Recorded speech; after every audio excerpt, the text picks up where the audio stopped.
첫 번째 경기 레알 마드리드 대 바야돌리드 분석 시작해보겠습니다. 은퇴를 선언한 크로스가 그리웠을 듯 화려한 공격진을 바탕으로 밀어붙이는 모습을 보여주었지만 양질의 패스를 공급하던 크로스의 공백으로 인해서 상당히 답답한 흐름으로 이어졌다.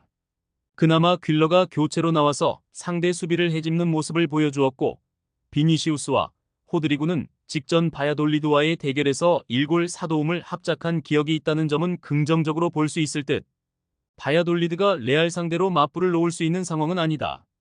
일부 리그 기존 팀을 상대로는 지난 시즌 지배적인 흐름이 아니라 상당히 수비적이고 보수적인 흐름으로 페이스를 끌고 나갈 가능성이 높다. 다만 500을 가동했던 배치에서도 0-6으로 대패를 기록하는 등 역시 단순히 라인을 내리는 것으로 체급을 극복한 모습은 보여주지 못했다. 레알 마드리드가 여전히 유리하다. 다만 어느 번은 언더에 더 가까울 수도 있다. 크로스의 부재로 인해서 양질의 패스가 공급되지 않았고 전체적으로 이를 전술적인 흐름으로 극복하기에는 시간이 더 필요할 것으로 보는 매치. 그래도 퀼러의 활약이나 비니시우스와 호드리구가 바야돌리드에게 강했다는 점은 긍정적으로 보고 있다. 두 번째 경기 낭트 대 오세르 분석 시작해보겠습니다. 전체적으로 낭트는 상대의 압박을 이겨내느냐 아니냐에 따라서 퍼포먼스가 갈리는 경우가 상당하다. 특히 모하메드 같은 박스 안 결정력이 좋은 선수들에게 많은 공을 투입하기 위해서라도 압박에 대한 대응이 중요한 전력이라고 할 수 있을 것. 다만 오세르의 지난 경기 두 줄 수비 역량이 매우 좋아 낭트가 전개에 필요한 역량에 대해서는 보장하기 어렵게 되었다. 특히 모하메드도 찬스를 잘 만드는 성향이라고 하기는 어렵고 지난 경기 주전 아블린도 11번의 경합에서 패배하는 모습. 결국 오세르가 간격 유지에서 두각을 드러내는 상황이라면 박스 타격 자체가 좋지 못할 가능성이 높다고 볼 수 있다. 니스 상대로도 두 줄 수비와 간결한 역습이 먹혔다. 특히 전반에는 니스가 지배하는 상황에서도 슈팅 숫자와 기대 득점에서 앞서면서 오히려 니스가 간담이 서늘한 모습을 보여주기도 했다. 특히 오세르가 지난 시즌 공을 잡은 상황에서의 슈팅 전환율이 78%로 아주 특출나지 않았다는 점을 감안하면 놀라운 승리. 전체적으로 지공 상황에서 낮은 라인을 공략하는 능력에는 기복이 있지만 전체적으로 공간을 넓게 확보할 수 있는 상황에서는 달라진 모습을 보여줄 가능성을 염두에 두면 좋겠다. 저득점 양상에서 오세르가 이기는 것도 생각을 해볼 수 있을 듯. 오세르가 보여준 두 줄 수비와 압박, 역습의 퀄리티를 비중 있게 고려를 했다. 낭트가 전개에 필요한 능력치는 강한 압박에 무력한 흐름을 타기도 하며 특히 공격수들이 찬스 메이킹과 경합에서 두각을 아주 크게 드러내지는 못했던 것도 사실이었다. 세 번째 경기 오지시니스 대 툴루즈 분석 시작해보겠습니다. 승격팀인 오세르에게 덜미를 잡히고 말았다. 결국 지난 시즌 중반부터 이어진 지공 상황에서의 문제가 결국 1라운드부터 터진 셈. 자신들이 주도권을 잡은 상황을 만들었지만 속공 상황에서 강한 특성 때문에 오히려 상대의 역습에 시달리는 흐름이었다. 물론 니스도 상대의 압박을 당기기 위한 여러 장치는 마련을 해주는 편이다. 다만 이것을 무시하고 그냥 버티는 상황에서는 니스가 공격적으로는 별다른 수를 내지 못했던 것은 지난 시즌에도 니스가 챔스 경쟁에서 멀어진 것으로 이어지고 말았다. 수비에 대한 고평가는 할 수 있지만 전술이 너무 뻔한 모습이다. 툴루즈도 상대를 압박하는 수비적인 역량이 상당히 좋은 편이라고 할 수 있을 것이다. 물론 에너지 레벨이 전반부터 하락하는 면모를 보이기도 하지만 시즌 초반에는 이런 위험성이 크게 보이지는 않았던 모습. 물론 전반적으로 오픈 플레이에서의 전개나 찬스 메이킹이 되는 분위기이긴 했어도 결국 결정력에서의 흐름이 좋지 못했던 것이 아쉬웠다. 지난 시즌에도 리그에서 42득점으로 득점력이 아주 뛰어난 흐름을 탄 것은 아니긴 했는데 사실 니스전에서도 괜히 공격적으로 가서 상대에게 공간을 내주는 것보다는 최대한 저득점 양상으로 몰고 가는 것을 선호할 가능성이 높다. 무승부를 기대해보고 있다. 툴루즈가 상당히 보수적으로 나올 것.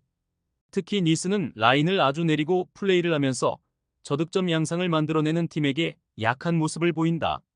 이미 1라운드에서도 지공의 효율성은 상당히 떨어졌던 것이 사실이기도 했고 툴루즈도 이를 노리고 경기를 질질 끌게 될 가능성이 클 것. 네 번째 경기 스트라스부르 대 스타드렌 분석 시작해보겠습니다. 새 감독인 로세니어는 상당히 전술가적인 기질이 있다. 이를 바탕으로 점유를 가져가면서 다양한 공격 루트를 만드는 것으로 상당히 호평을 받았던 케이스. 다만 아직은 높은 점유율을 확실한 타격으로 이어가는 것을 어색해하는 부분이 없지는 않았다. 실제로 1라운드에서는 58%의 점유를 가지고도 0.91의 기대 득점에 그쳤다.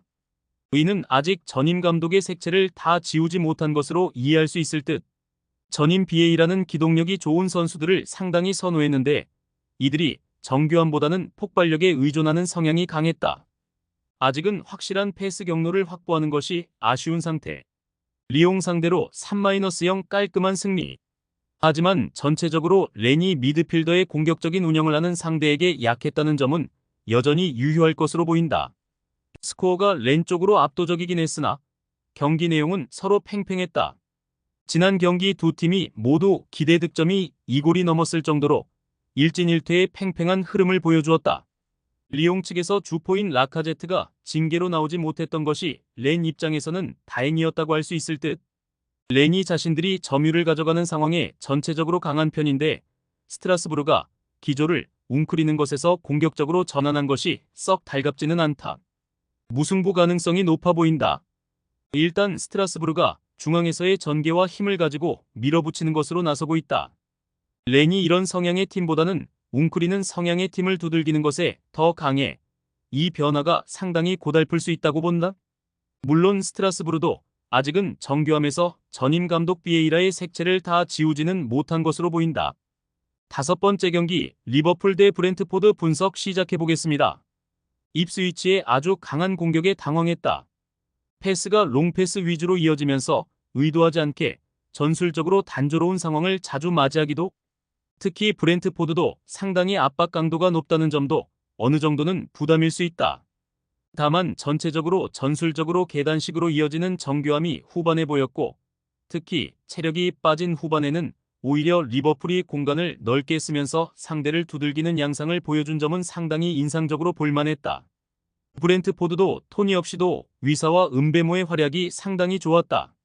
전체적으로 올 시즌에는 부상자들이 적은 편이라서 상당히 높은 기동성과 압박 강도를 유지할 수 있을 것으로 보인다.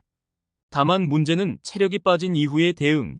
사실 지난 시즌에도 경기당 1.03골을 후반에 내주는 등 압박으로 인한 부작용을 상당히 뼈저리게 느끼기도 했다. 리버풀 승리를 노리면 좋겠다. 브렌트포드 압박의 강도와 역습의 퀄리티는 상당히 좋은 성향을 보여준다. 다만 압박으로 인해서 생기는 체력적인 난조가 크게 작용할 가능성이 높은 상태. 이미 리버풀이 이를 이용해서 공간을 넓게 쓰면서 입스위치를 두들기는 모습을 보여주었고 전술적으로도 중원을 거치는 플레이가 상당히 정교하고 좋아졌다. 최종 조합은 영상 아래 고정 댓글로 말 걸어주시면 오늘 정보방에서 무료로 공유해드립니다. 제발 손해보면서 토토하지 말고 다같이 웃으면서 즐겁게 베팅합시다. 함께 하실 분들은 부담 갖지 마시고 편하게 말 걸어주세요.